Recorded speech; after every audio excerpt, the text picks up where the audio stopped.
Right, hello and a very warm welcome to this, the last UHI Centre for History Talks Live event of 2021. My name is Jim Macpherson, one of the lecturers at the Centre for History, and I'll be your chair for tonight's talk. Before I introduce that, just a couple of housekeeping notes.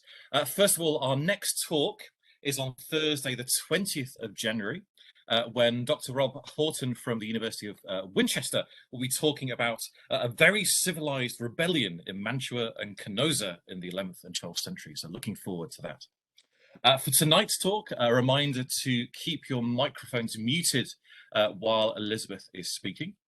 At the end, however, you're very welcome to unmute and ask a question. It's always great to have people actually asking questions. To switch on your camera so I can see your faces, that'd be amazing. You could also use the technology to pose a question to Elizabeth, either in the chat facility or by raising the raise hand emoticon, or indeed by literally raising a hand and waving furiously at us, and hopefully we'll notice you. So please do feel free at the end of Elizabeth's talk to ask questions. So without further ado, it's my great pleasure to introduce tonight's speaker, Dr. Elizabeth Ritchie. Elizabeth is a senior lecturer at the Centre for History, where she's been based for the last decade and a bit or so, working on exciting research on the social and cultural history of the 18th and 19th century Highlands. Tonight's talk is part of a broader project examining Scots emigration to rural Canada, and will form part of a chapter in a forthcoming book at some point on emigrant families, examining the impact of emigration on family life and the impact of emigration on families' experience of migration. So this evening, the title of Elizabeth's talk is Emigrant Families at Sea, Scottish Migration to Canada, 1770s to 1850s. So over to you, Elizabeth. Thank you very much. I apologise in advance if I have to mute myself for a bout of coughing. It's not COVID, but I do have a toddler at home, and all that they say about toddlers picking up every cold that is going is perfectly true. So I will try to keep my coughs to a minimum. But you can perhaps we'll conjure up the thoughts of sailing across the Atlantic in less than salubrious conditions. So families at sea, I've always been quite interested. When I started my immigration topic, it was very strictly going to be just about what happened once they reached the land. But I've always been rather fascinated by this interim period when they were bobbing about on the ocean. And when I decided I really needed another chapter to this prospective book, I thought it was a chance to indulge my interest in this. So here are some of my thoughts on where my research has taken me so far. I think if you ask anyone with a little bit of interest in Scottish immigration about the voyages, they'll probably recount dreadful tales of cholera ships and rotting hulls, stagnant water running out of food, deceptive captains who stranded the passengers far from the agreed destination, and stomach-heaving storms. All these things are true, but they were true for relatively few unfortunates, particularly as research by Lucille Campi and others has shown. And on the other hand, we have some very positive accounts, including one by Gordon Ewing of his family's voyage in 1851 from Aberdeen to Quebec, which makes the whole experience really sound fairly idyllic. And we will be hearing more about the Ewing family's experience later, because he writes a very full and interesting account, which really does mention children and women as well as men, and that makes it particularly interesting to me. The 18th and 19th century voyage experience of Scottish emigrants has been studied by a number of historians, including Marjorie Harper, and put into the British context, particularly by Elizabeth Errington, and I'll be drawing on both of their work this evening. The latter, Errington, examines questions of class, gender, and the extent to which community was formed on board ship. My examination tonight, and in the chapter of the book, which hopefully it will be part, is more concerned about the question of how emigrating as a family unit affected the experience of the voyage, and in reverse, how the voyage affected patterns of family life for the weeks or months that they were at sea, and even through births and deaths, how it affected the very makeup or structure of the family. And to get an insight into this tonight, I'm going to first look at the voyage as much as possible from a children's perspective. And that, of course, overlaps into parenting, because most of the people who recorded information were adults. And then I want to look at the voyage from the perspective of pregnant women, which was, of course, a particularly gendered experience. And I'm going to use the experiences of these two particular groups to try to look at the voyages in a slightly new way, which puts questions of family and of gender to the forefront. So first of all, children. After the initial excitement of exploring the ship, the sea voyage consisted of many weeks in a confined space, without any of the usual routines, occupations, or patterns of school, work, or play that a child was used to. A few diaries, letters, and memoirs hint at their experiences, how they filled their time, the challenges of sickness, boredom, or fear, and how their presence affected adults. Their experiences, as you can imagine, varied widely depending on their age, on the particular events of the voyage and the nature of the voyage, but I would suggest they can broadly be grouped into experiences of fun, entertainment, play and socialising, and of misery, accident, illness and fear. So, to the Ewing family. Gordon Ewing recorded a positive and fairly detailed account of children on board the ship, the Jane Boyd, in 1851. Marianne, Isabella, Hannah, William and Elizabeth had 33 other companions below the age of 14. So there was a good squad of kids on board. And he records that they, quote, enjoyed themselves fine at sea and been quite healthy, and so have all the children. You see them running and sliding about and laughing when no one else can scarcely stand. First cough. Children played on deck and they learned new games with new friends, and they joined in with the same music, dancing or general on-deck silliness as the adults did.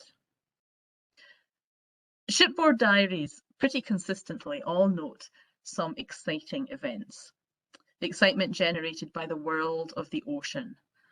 They spotted whales, they spotted icebergs, they looked out for land. And the 38 children on the Jane Boyd would have been just as interested as Gordon Ewing in the entertainment provided by nature. Here are a few extracts of the sorts of things that he recorded, which are fairly typical. A pigeon hawk came on board a little ago. The hawk was caught last night, his wings cut, and he's now jumping about. A whale came alongside today and was seen several times very near the ship. A good number of sea moths have kept company all the way. They keep flying about all day. I have just been on deck seeing a shoal of porpoises. They came onto the ship in numbers like a flock of sheep, leaping and splashing in the water. At night, the sea has the appearance of being on fire when there is much broken water. It is occasioned by the phosphorus in the water. Even when the seas were rough, he records that the children, quote, were all well and cheerful and engaged with their toys from morning to night. And then he records the water was, quote, pouring in at the main hatch now and then, causing much laughter, more especially amongst the children. It is capital fun for the children to slide across as the ship rolls, the old people lying in bed laughing at them. The floor is covered with the contents, clothes, broken bottles, dishes and provisions. We can do nothing but sit and laugh or scramble about from one part to another. He describes the Ewing youngsters as, quote, sitting up in bed, looking out to see the fun, if it so may be called. Some of them are crocheting, not quite sure what that means, if it means actually doing crochet or being crotchety or what. Some crying for bros. So enjoying the humour of rough seas while below decks suggests that parents made considerable efforts to make a situation which could be frightening or unpleasant as enjoyable as possible for the little ones. This must have been a pretty challenging task when high seas could go on for days and when adults were particularly prone to seasickness. For parents, the supervision of bored children in a potentially dangerous environment meant they were grateful for any other adults who took an interest. In 1845, on the Lord Seaton, also sailing from Aberdeen, but this time to Ottawa, there was a chap called Alexander Muir, and he organised an evening Sunday school for the 31 children in steerage, aged 4 months to 14 years. And about 20 attended, as he recorded. The little things, as well as their mothers, are delighted with the idea of a Sabbath school on board ship and with the notice taken of them. Shipboard life had tremendous potential for adventure for active children. Alex Mackay, born in Bewley, was 12 when he sailed with his father to Pictou, Nova Scotia in 1784. One day, he and another boy decided to climb the mast. 2 horrified sailors followed them up with a rope and managed to catch the other boy.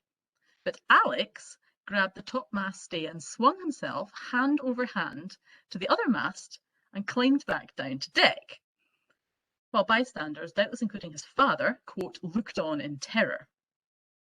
Now, most children did not expose themselves to the rather dramatic delights in which Alex Mackay and his friend enjoyed, but there was still plenty of peril in this unfamiliar environment full of ropes, barrels, and working men in the midst of an ocean. The dangers which could befall children were thoroughly appreciated by their parents, if not necessarily by themselves. Gordon Ewing warned that, quote, people would require to have their children to obey with a nod before they came to sea. Some children have been troublesome to all on board. Women continued to be primarily responsible for supervision. One English mother wrote that, what with all the domestic duties and childcare, quote, my time seems to be as much taken up as on shore. And youngsters were a particular strain. She writes, the children must be taken care of or they are much in danger. Now, this was no parental paranoia, as could quickly become clear on a voyage. The second day out of port, one Aberdeenshire child, quote, fell down the hatchway and cut its head very severely. Childhood accidents were common on land, but being at sea held particular dangers, even if a child refrained from climbing the mast. The new environment, combined with the rolling ship, made bumps, breaks, and falling down hatches much more likely. And for many children, there could also be a change in who was supervising them. Although I've said that it was primarily women's responsibility, women were more likely to be bedbound with seasickness or occupied below decks with domestic duty and the care of infants. So more children than usual were likely to be supervised by men. Not only were these men contending with the different dangers on board ship than at home, but they were less experienced in assessing risk for individual children, as they were not the primary caregivers usually for young children.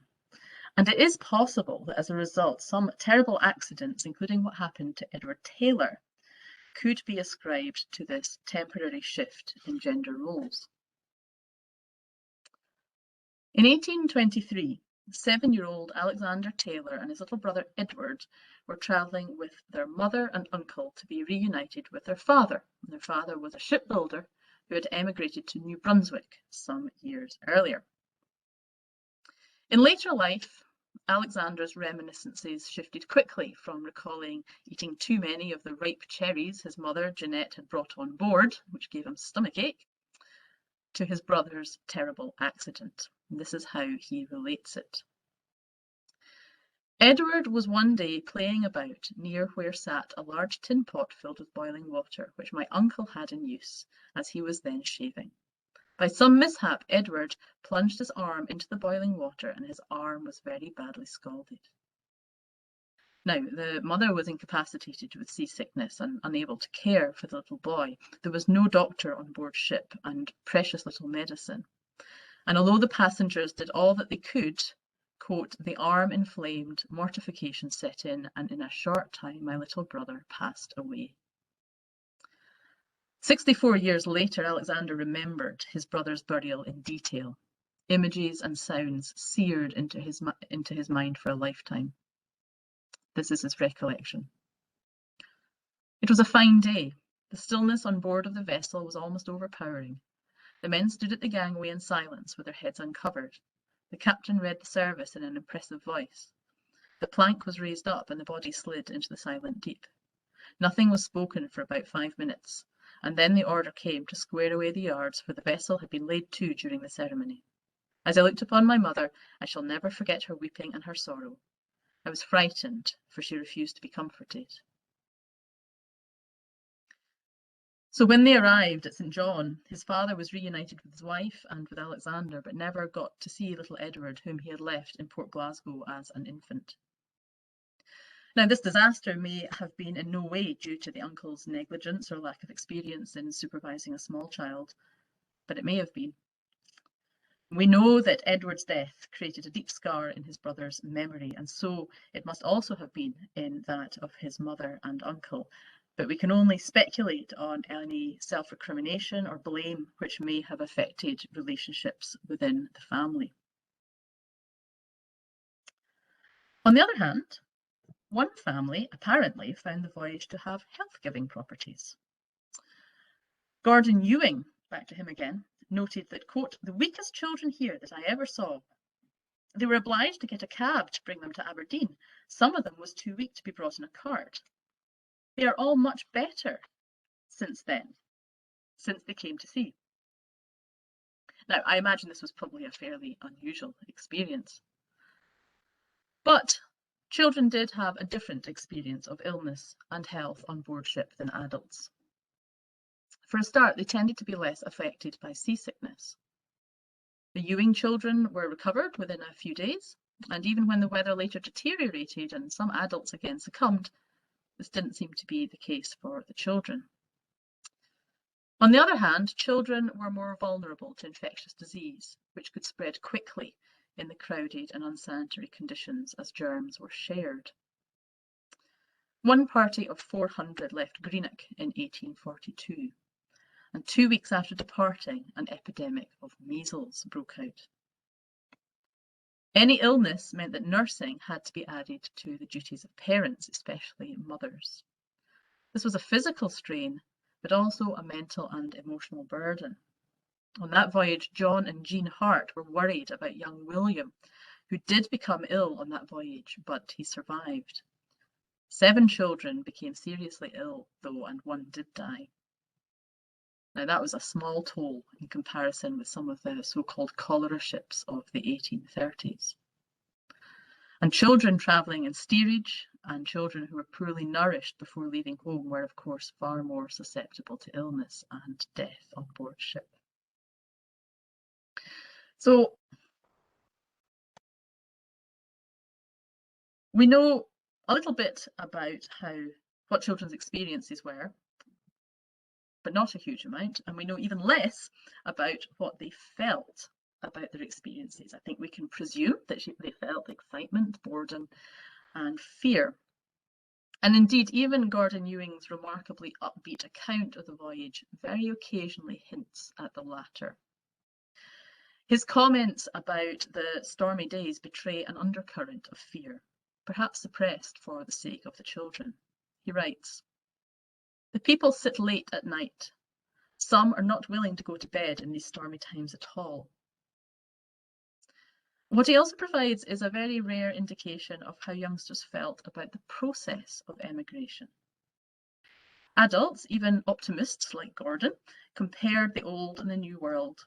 They worried about leaving their old lives behind, and they fretted as to whether they had made the right decision.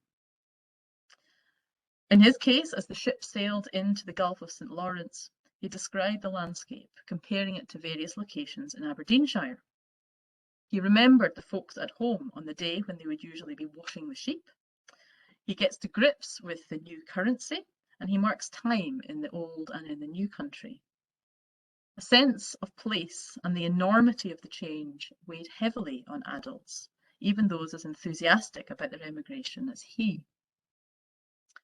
Children, at least the young Ewings who had had a good voyage and had their parents beside them, had a different experience and seemed to be more content to sever their ties to the old world.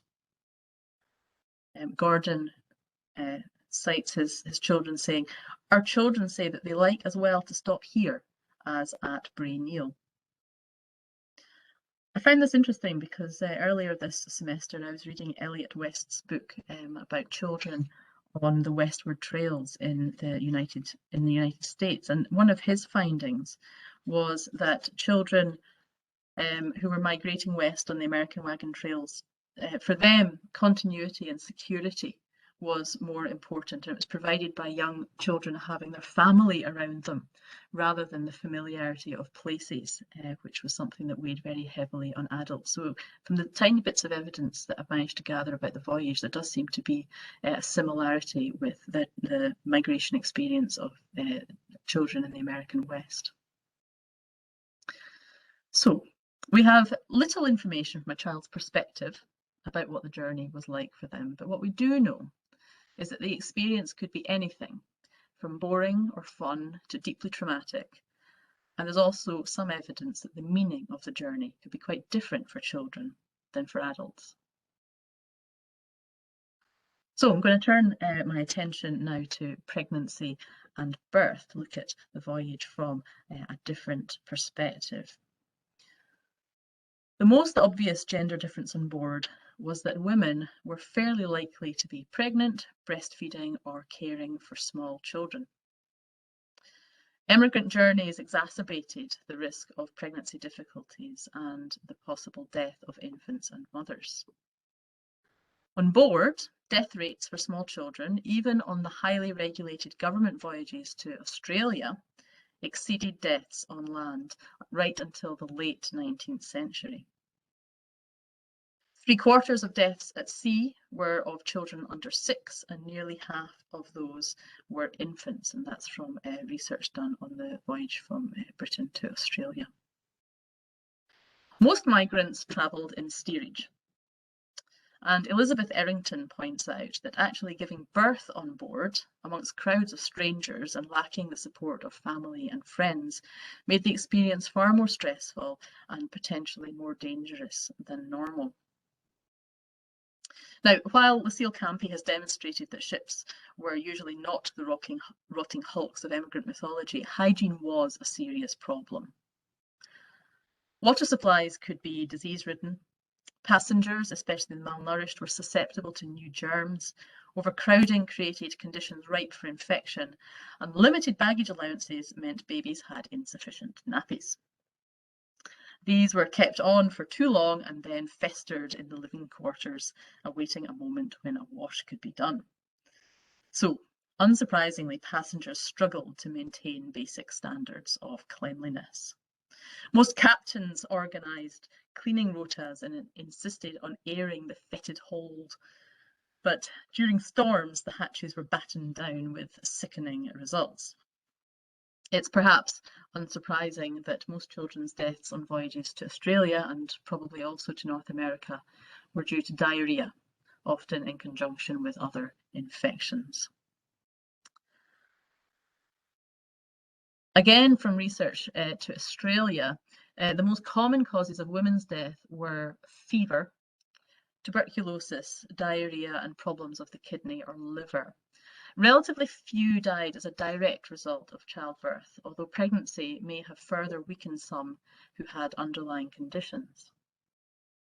Seasick mothers could not properly look after ill children, and the strain on pregnant bodies, particularly from vomiting, could bring on labour and the birth of premature babies who were unlikely to survive.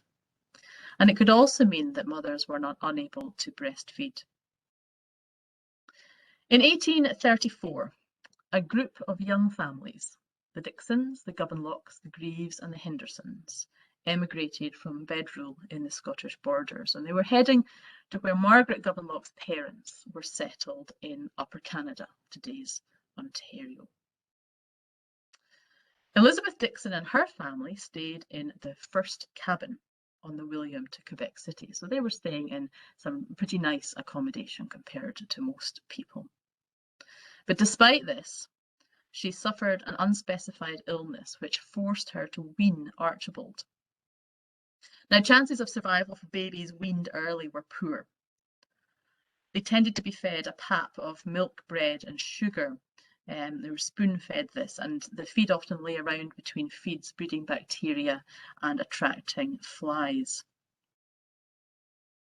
Getting fresh milk would have been difficult as well. And possibly this is why Archibald became sick and he died several days later. They were getting quite close to land, and rather than a sea burial, Elizabeth was able to petition for his body to be kept on board for 9 days, and he was buried on land at Grosse Ile, where they docked.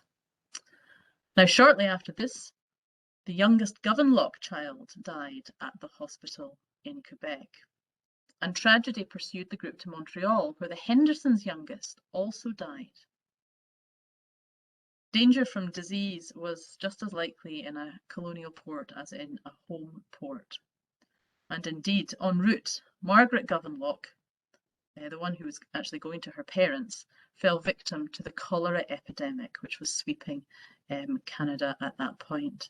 And her suffering must have been atrocious, as she was jolted over corduroy roads. And corduroy roads were they made a road through the forest by using felled trees and sort of flattening them off a bit, but well, corduroy, you can imagine, it's going bump, bump, bump, bump, bump, bump, bump, bump the whole way. So she was taken on a cart across these corduroy roads as she was suffering from cholera, all the way up the Goderich Road.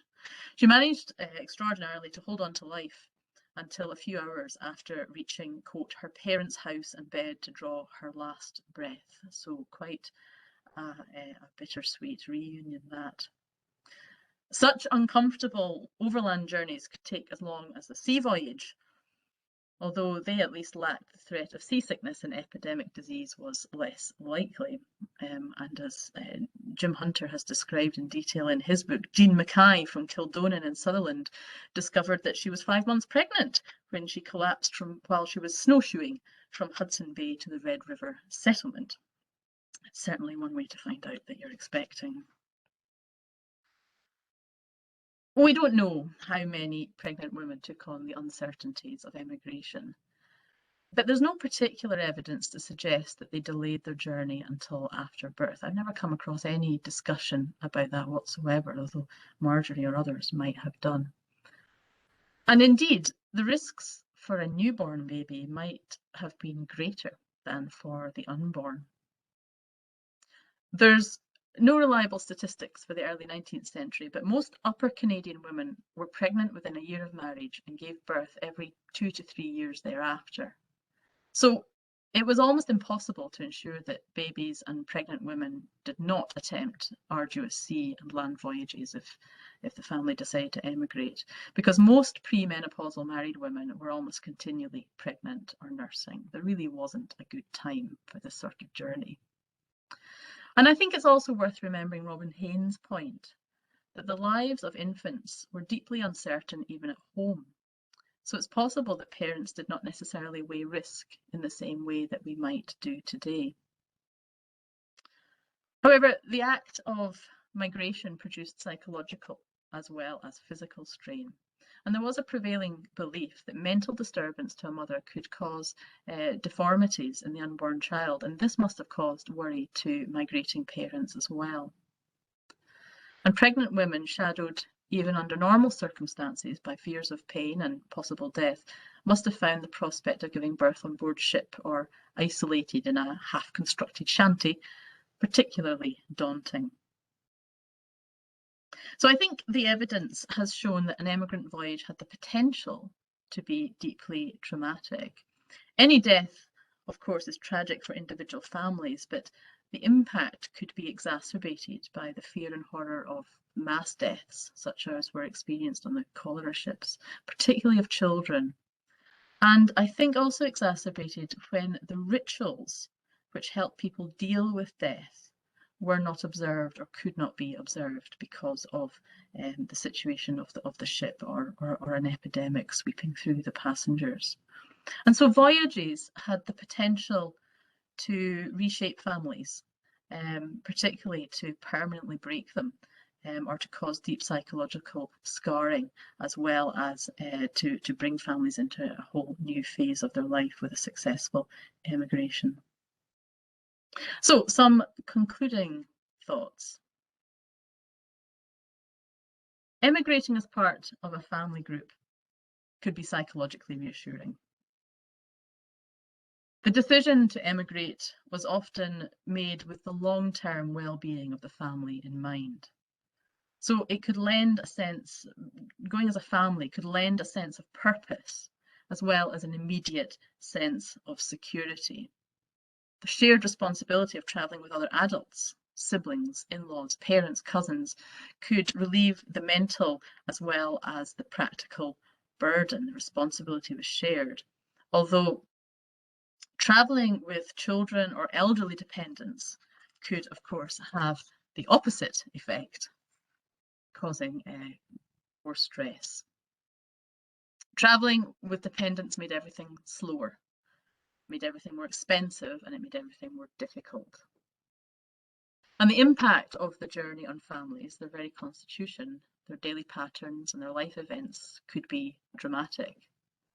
While many voyages were intended to reunite nuclear or extended families, they could instead result in families breaking. And this could be by deliberate or inadvertent separation caused by illness, accident, or death. For example, we've got cases of particularly a parent and a child being left in a hospital in Quebec or Montreal, and the rest of the family having to move on. Sometimes they could be reunited, other times they couldn't. And even among families who didn't face this sort of existential crisis, voyaging, especially with children, made daily life even more difficult than it already was. The usual personal irritations within families could become unbearable when everyone was crushed below decks in heavy seas for days. And the challenge of women's usual chores of cooking, cleaning, and childcare became exponentially more difficult, particularly in the overcrowded and cramped conditions of steerage.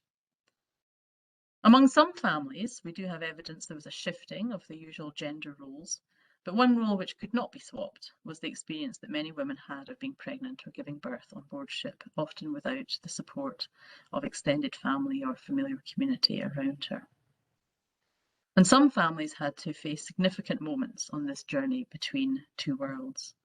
Birth and death had to be endured without the usual reassuring rituals or the usual familiar faces to properly mark them.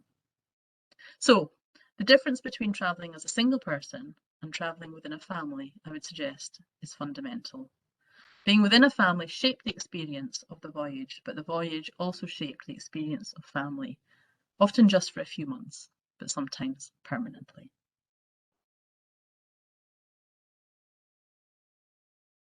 Wonderful. Thank you very much, Elizabeth. That was fabulous.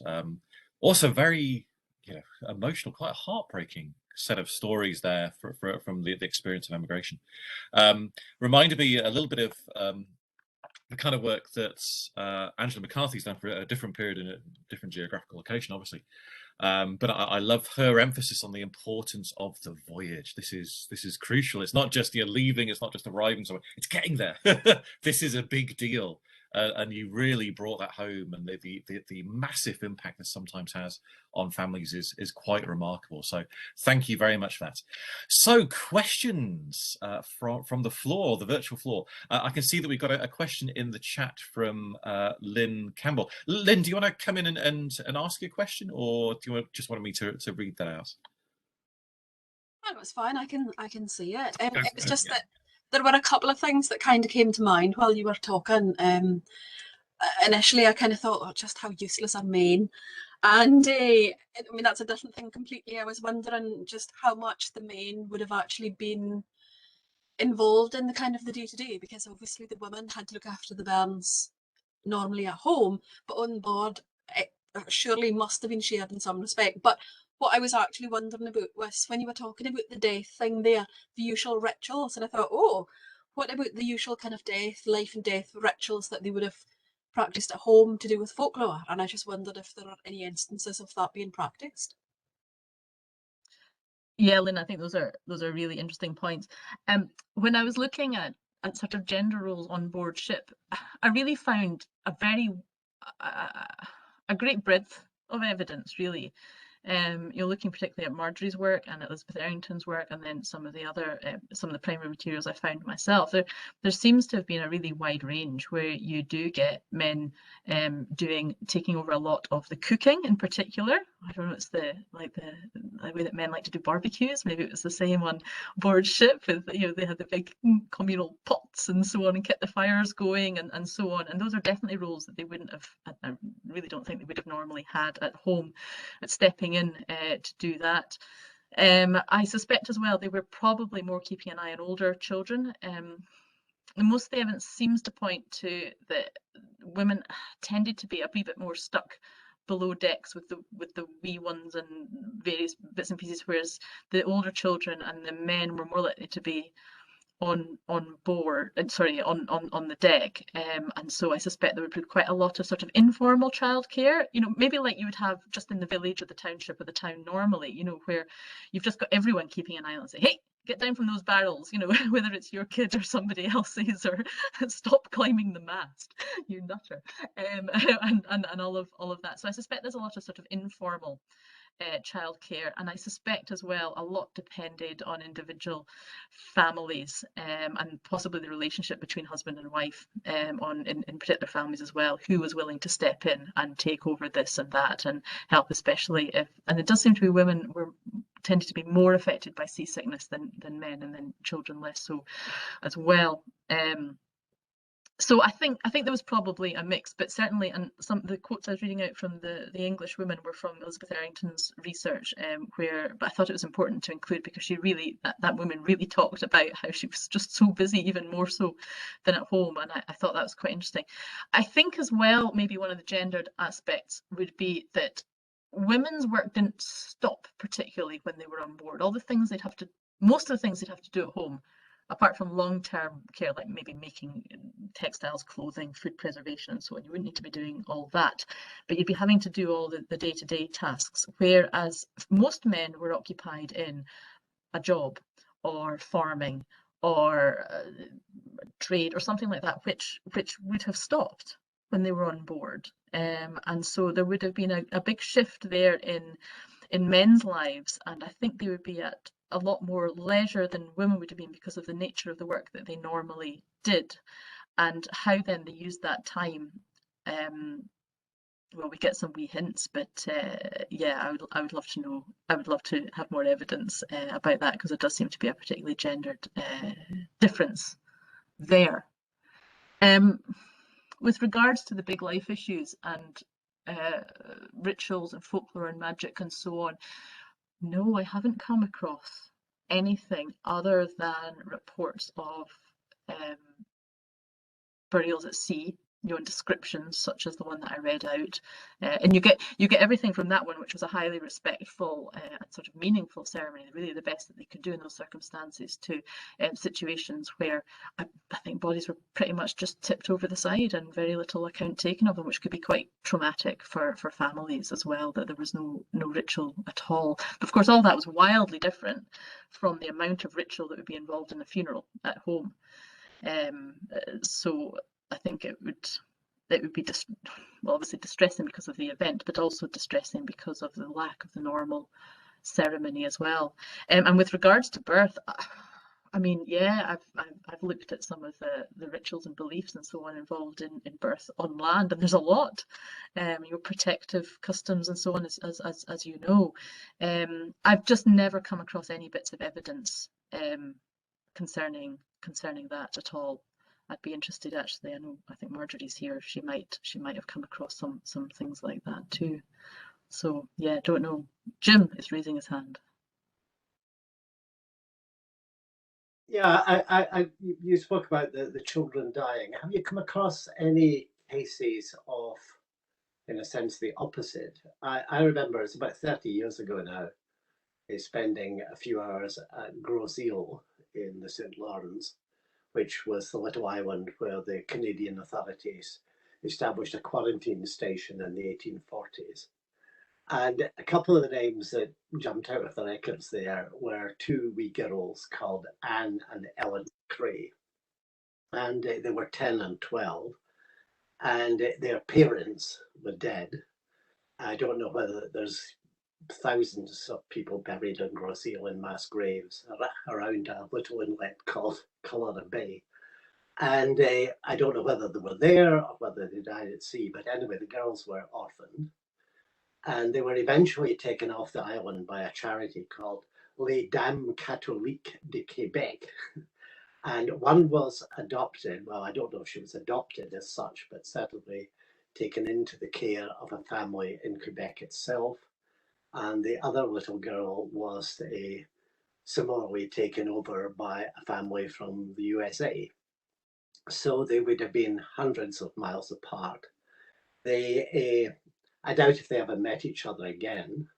To be honest, I remember sitting there on that island, and it was a lovely day, and just thinking about the sheer horror of that situation, because they would have been Gaelic speaking. I doubt if they knew more than a word or two of English. They certainly wouldn't have known any French, and here they were without their parents in this utterly alien environment, and then they were separated from each other.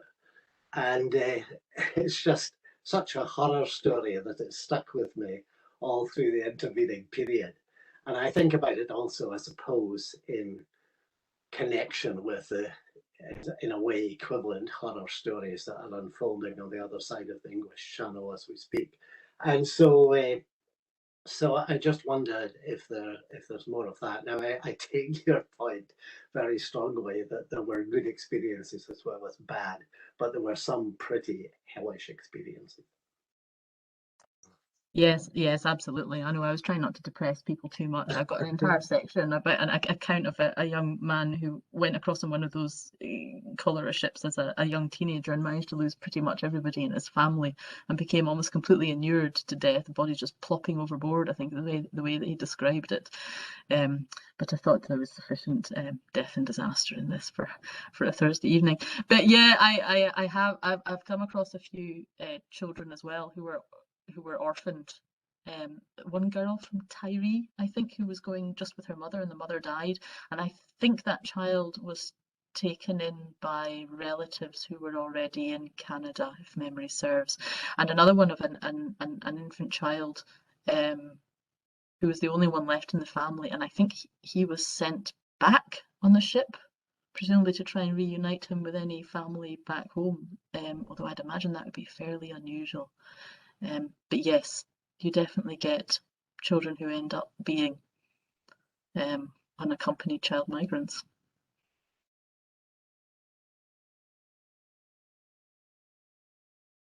Great, fantastic. We have Marjorie's got a virtual hand up, so we'll go to Marjorie, then we'll come to Norman. So Marjorie first, if you'd like to come in and ask your question, please. Thanks. Okay. Thanks very much, Abby. That was tremendous and lots of insights. So, and I'm going to have to sort of set myself a timer so that I don't keep raising lots of points. Just the first one, you in response to the response that you gave to the first question about changes in gender roles on board. Yes, I think there were, but to some extent that was constrained later on anyway, not so much in the era of the sailing ship, but certainly in the age of the steamship, by the separation of fathers were kept together with sons and mothers were kept together with daughters, when they were in the third or second cabin. And the other point I think that came up from that interchange with the first questioner was, yes, I think the men had a greater sort of limbo experience on board because, as you say, they were taken away from their normal trades and occupations, whereas the women were really just changing the location of what they normally did. And you asked, just I think in the towards the end of your talk, you raised the question of whether women delayed going on these voyages because they were pregnant. My experience of looking at these issues is that they did not delay, they did not wish to delay, but those delays were sometimes imposed upon them by the authorities because ships' captains, shipping agents didn't want to take responsibility for women giving birth at sea with the potential consequences of that. Now that comes it's not so much in the era of the sailing ship, it's a little bit later, and well into the 20th century that was the case. I don't know if you've ever come across the lovely Margaret Gillis Brown, who wrote Far from the Rowan Tree about her 3 years in Canada in the 1950s. And she said she was actually pregnant when she went and she wasn't supposed to sail. So she kept her pregnancy secret. But she said, I was so seasick that I had to tell the doctor, I had to get the doctor, halfway across the Atlantic. And she said, and he was very cross, which, packs in a wealth of meaning into it. So that would be, I think, my answer to that they themselves they were happy to go, but sometimes it was made impossible for them, at least if the authorities knew about it. I guess I could have loads of questions. I can find myself to one. And it is really, how did families navigate the irritation of fellow passengers? I'll just read one snippet, one quote from a letter by a man called Robert Cremar, and you'll be familiar with the Wellington County Archives near Guelph. And this is from the archives at Wellington County. Robert Cremar sailed from Aberdeen to Quebec in 1840, and during the voyage, a child died and was put overboard. And he just said, and the way he describes it is, child belonging to one of the passengers died in the afternoon and was rolled up in the fashion of the dead at sea.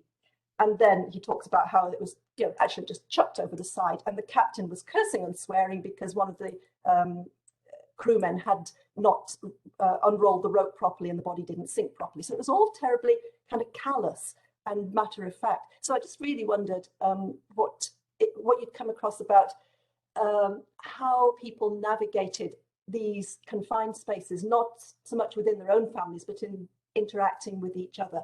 And just a final point, but going back to your conversation with Jim a few minutes ago, yes, lots of horror stories, not least about people being orphaned, and you'll have come across the Alexander Robertson case, going out to Montreal, and those kids were orphaned. I mean, they lost their mother on the voyage, but they were orphaned when the father died within a year as well. But anyway, so I'll stop now. Yes, I've come across the Robert Cromer stuff, either in your book or in the Wellington County Archives, I forget which. Alexander as well, which I talk about in my chapter, but another depressing one which I cut out of this talk. The negotiation of these cramped spaces, it must have been horrendously difficult. And certainly I think when deaths became quite common, you get that callousness. I mean, I suppose that ship's captain might just have been a particularly curmudgeonly guy, but the account of the teenage boy that I referred to a few minutes ago, and when there was death after death after death, it all just became, you just had to get rid of those bodies. There was no time or emotional energy to have even the most basic really of rituals or farewells. And you understand that in the context of that particular circumstance, but you do wonder about the long term as well as the short term psychological effects that must have had on family members and surviving children and adults. Yeah. Well, the records of the British Columbia Provincial Hospital shed some light on that. There's an awful lot packed into a statement, like woman being admitted, bad voyage from Scotland. Yeah. Thanks. Yes, thank you. Norman, would you like to come in and ask your question? Yeah, thanks, Jim. Thanks, Elizabeth. That was very, very interesting. Thank you. I just wondered if there were any legal complications arising if you were born or died on one of these voyages, and whether the Scottish national records, for example, on Scotland's people, do they record life events on emigrant voyages, which might be another way of finding out family members who were traveling with them, for example. And related to that, I was wondering about what happened to women who were being transported to Australia and they gave birth on board ship. Have you come across any examples of that? I have steered clear of Australia other than reading a little bit of the secondary literature to help me with this. So I think we would really need Kirsty Reid or someone to speak on that, and I don't think she's here. So I can't answer that one at all about transported women, although that's a very interesting question. I hadn't really thought about them. Oh, I've forgotten what your first question was, Norman. The legal complications and the Scottish records. Oh, yes. Yes, I don't know about legal complications, but yes, that idea of looking at, so the sources that I have looked at have mainly been letters and some memoirs and some diaries. So no, I haven't gone into looking at the sort of more genealogical approach. My research is meant to be sort of finishing about the 1840s and 1850s, so I suspect the records that we would have would be not as full as you would need to do to make a proper sort of statistical survey. So I think they would end up just being a bit sort of anecdotal for that time period. But that would be a very interesting approach for maybe the decades after the time period that I'm mainly focusing on. Yes, I hadn't thought of that. Yeah. Also, in the census records, there's a category that's called something like minor records, and that covers situations like soldiers in Scottish regiments getting killed in Egypt, or people dying overseas and registering the birth. Those minor records contain all these anomalies that were all gathered together for the census purpose. Minor records, that's a great category. Yes. Wonderful, fantastic. Thank you, Norman. Paul and Lucretia have a question in the chat. Did you want to come in and ask that, Paul and Lucretia? Well, I think you're muted.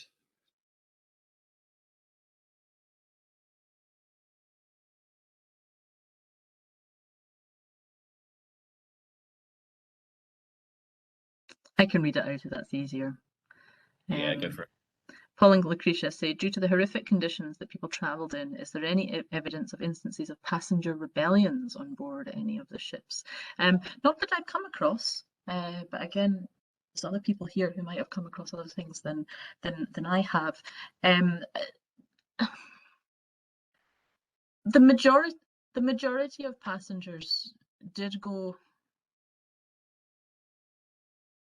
The word voluntarily is coming to mind. Of course, there's a whole spectrum of coercion as well, and there's a lot of people who went entirely voluntarily. There's a lot of people who were coerced and occasionally even forced onto these emigrant ships, and there's a wide variety of conditions. So, well, Marjorie has her hand up. Marjorie, do you have something helpful to say? Yeah, the answer is yes, to limited extent, right. Very limited extent, but it did get into the newspapers when sometimes it did. I'm thinking of one example where a round robin was sent. Once the rebellion tended not to happen when they were actually at sea, because of course the captain and the surgeon had absolute authority. So if you kicked up a fuss while you were at sea, you were liable to be put in chains and tied to the capstan or something like that. But once you got there, you could grumble. And there are instances where unsigned complaints were made to shipping agents or shipping companies. But I think on the other side of the coin, I mean, I'm not surprised you've not found very many instances or any instances, because it would be the kind of, I mean, in the age of the sailing ship, when there was so much competition, and prices were, in ports right around the country, to get trade, to get business, it was in the interests of captains and agents to maintain a good reputation. So they either, if there were problems, they either kept them quiet or they tried their best to make sure that those problems didn't arise. So I think that would be my answer to that one. Wonderful, yes. I think resistance and protest on the emigrant voyage. That sounds like a paper to co-author with Ian Robertson, doesn't it? Excellent. Grand. Do we have any other questions for Elizabeth? Anyone else want to ask anything?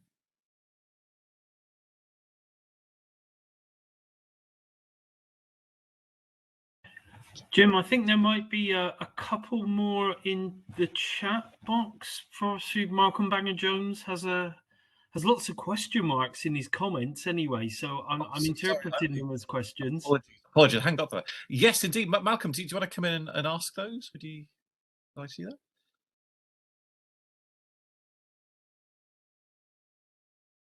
Or shall we just read it out? So Malcolm asks, so good versus bad experiences, where exactly does the balance lie? Social media might give one the impression that every voyage was horrific. Was it? How many bad voyages from Scotland? 328.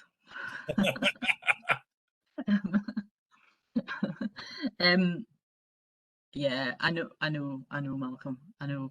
I mean, Marjorie's just made some good points on that as well, and I know you know that yourself. And I did find reading Lucille Campy's work quite helpful on this whole thing, because unsurprisingly, it's often bad experiences that stick in our minds, isn't it?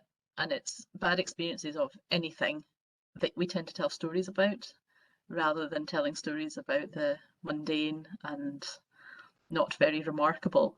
So I think, unsurprisingly, it's the really awful experiences which did happen, which not only make their way into records, historical records, but also lodge themselves quite firmly in our minds, you know, in our sort of cultural mindset as we think about Scottish history and emigration and clearance and all of those things. And they certainly fit a particular narrative that is important to us in many different ways, including along ideas of identity and so on, and who are we. So yeah, I'm not saying the voyage was pleasant. I wouldn't really want to do it myself. But I do think we need to weigh the accounts of really awful, horrific voyages with accounts like Gordon Ewing's, which is clearly maybe over optimistic. I mean, it's written for the folks back home. It's clearly designed to reassure everyone and let them know everyone back home is okay. But at the same time, it looks like just a bit of a dull voyage, really, where nothing particularly dramatic or tragic happened. And there must have been an awful lot of voyages, thankfully, like that. But then, of course, there's also the sort of personal experience of it. Like, you know, obviously, if you have storms, illness, run out of food, go off course, you know, all of these, everyone is going to have a bad time. But I think it also depends on your own state of mind. There was one woman, Nancy Smeebert, that I was having a look at. She went from the Innerleithen area in the borders, and they went first of all to Pennsylvania and then up to Upper Canada. And there's a wonderful account, I think, in Chambers, Information for the People, which is all written from her husband's point of view when he was an old man, sort of sitting in his rocking chair in his lovely house that he'd built in Upper Canada. When you start trying to tell the story from his wife's point of view, you start seeing things quite different ways. She didn't want to go in the first place. He eventually persuaded her to go, as long as and she agreed as long as her family came too, and they went to Pennsylvania where they had family, they settled down and so on. And then he was insisting, his business hadn't gone well, and so he insisted in going up to Upper Canada, and they went overland in a cart. Inevitably she was pregnant, the horse died, he broke his legs, all these sorts of dreadful things happened, and eventually they managed to make it, and they settled and they made a good life for themselves. But yeah, when you looked at it from her point of view, it was the whole story was told about, you know, the old pioneer and how he got through all these difficulties, including, you know, a brand new baby being added to his misfortunes, which just made you think about it from her point of view. But I suppose my point is his experience of the voyage or the journey, when he was the one who was directing it and wanting it to happen. I think there's a big difference in our attitude towards things, towards difficulties, when we are the drivers and the instigators of something, than if we're just carried along with circumstances or we've got very little choice. So even a couple of people sharing the same physical experiences, I suspect can have a very different emotional or psychological response to them in terms of feelings of suffering or whatever. So in terms of the question about good voyages, bad voyages, where does the balance lie? I think there's all the physical external elements, but there's also your mindset and where you're at and whether you even want to be there in the first place or not, and that would all had an enormous effect as well. Indeed. We have a comment from Nick Lindsay. Do you want to come in there, Nick, and say that? Yes, Jim, thanks very much. Thanks, Ebby, for that talk. It was a super talk. It's a comment, really, and it's a few decades later, it's a lot of decades later, actually. It's from 1927. It's something I came across just this week, actually. And it's an instance of a young 3.5-year-old boy called James MacLeod. And he was being put on the boat at Liverpool by his grandparents, and he was going to go across to Canada to meet up with his parents who had gotten there before. So he was unaccompanied on the Cunarda in 1927 from Liverpool to Quebec. And then he had a 785-mile train journey to Rainy River in Manitoba, unaccompanied again. So this little boy, 3.5 years old, I mean, he was the responsibility of the ship's crew going across the Atlantic, and then it doesn't really go into who took responsibility on the train, but that's quite a journey for a 3.5-year-old boy, completely unaccompanied. I can send you the reference if you're interested. It's 1927, mind. I am interested, just out of curiosity. Yeah, I have two 3.5-year-old boy nephews who can't even be trusted to go to the toilet on their own. I'll fire it to you anyway, Abby. Well done, thank you. Thank you, Nick. Great comment there. So, Marjorie, is that an historical hand you've got up there, or do you want to come in again? I think it was actually a historical hand. Sorry about that.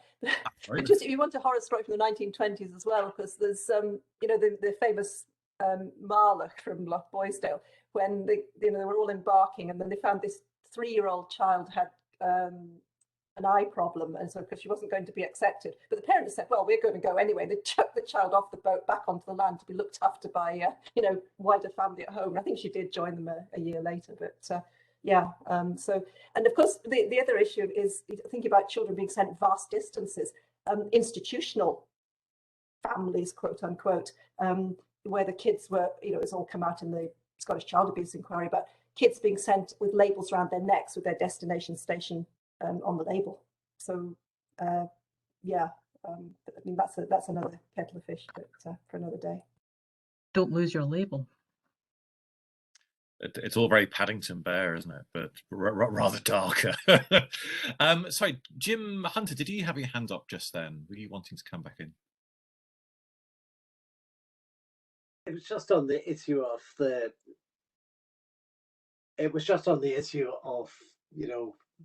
balance between the good, bad, and the ugly, as it were. That it was my impression, looking into this, admittedly, some considerable time ago, that it rather depended on the time. I mean, the time chronologically in what decade it was. And certainly from the Highland case, as far as I could make out, the earlier immigrations, often organised by tacksmen who would go to some considerable lengths to charter ships and make sure they were well organised and everything good was done. These went off far more successfully in terms of death rates and the like than the later ones. The real horror stories, or most of them anyway, come from the famine, as you would expect, I guess, from the famine years of the 1840s. And that's when people were obviously, in many cases, very undernourished and possibly unwell when they embarked.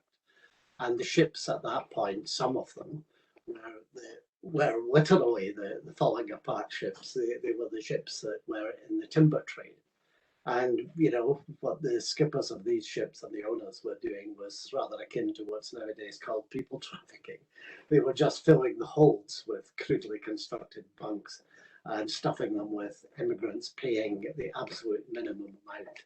And it's on a ship like that Herman Melville somewhat infamously said that because of course when the weather was bad, and the weather was often bad, the holds were battened down, so you were down below in the hold. These were passenger ships, and there was no light, there was very little air, and all the rest. And Melville said that if you opened the hatch and put your head down, it was like putting your head into a newly opened cesspool. But these were the coffin ships, or the cholera ships that quite rightly, I think, are still remembered. But there was a huge difference between them and the emigrations of rather better off people in most cases in the later 18th century, the folk who were going to places like North Carolina and upstate New York. These were entirely different circumstances, I think, anyway.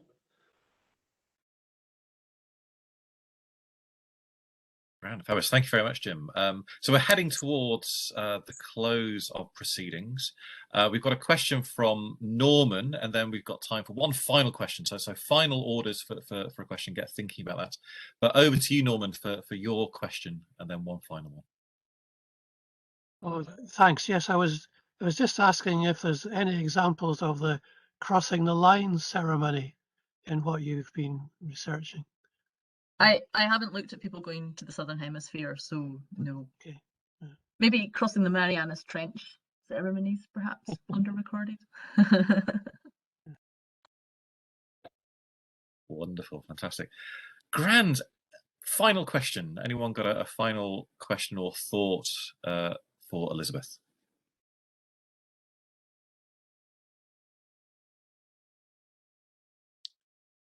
Grand. Well, I think we will close proceedings there. So thank you very much to Elizabeth for a magnificent paper and for fielding a wonderful range of questions. And thank you, the audience, for asking some really interesting questions there. Great stuff. So all remains to say is thank you very much for coming on today. A reminder that our next talk is on Thursday, the 20th of January. So fingers crossed we'll be seeing you all then. But in the meantime, have a good evening. But more importantly, a Merry Christmas and a Happy New Year. So bye for now.